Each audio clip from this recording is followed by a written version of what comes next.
Hello guys, আসসালামু আলাইকুম। আশা করি আপনারা সবাই অনেক ভালো আছেন। আলহামদুলিল্লাহ আমি ভালো আছি। আমার নাম মোহাম্মদ শাকিব মিয়া। আমার নেত্রকোনা জেলা আমার বাসা।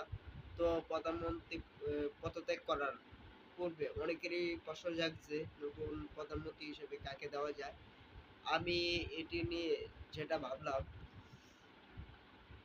আগে যে প্রধানমন্ত্রীগুলো ছিল তাদেরকে এই দেশের কিন্তু দায়িত্ব দেওয়া হোক, সেটা আমরা কখনোই চাই না। নতুন করে একটি প্রধানমন্ত্রী তৈরি করা হোক, যেমন মিজানুর রহমান আজারি, আরো অন্যান্য অনেক কিছু, অনেক অনেকেই আছে, তাদেরকে দেওয়া হোক, ছাত্রদেরকে দেওয়া হোক, তাতে আমার কোনো প্রবলেম নাই। তবে আমি এতটুকু আমি বলতে চাইতেছি, নতুন করে প্রধানমন্ত্রী হিসাবে নতুন প্রধানমন্ত্রী আমরা চাই। আগে যে প্রধানমন্ত্রী ছিল তাদেরকে আমরা চাই না। যদি প্রধানমন্ত্রী যদি সেইগুলো ভালোই হতো, তাহলে তারা কখনোই করতো না।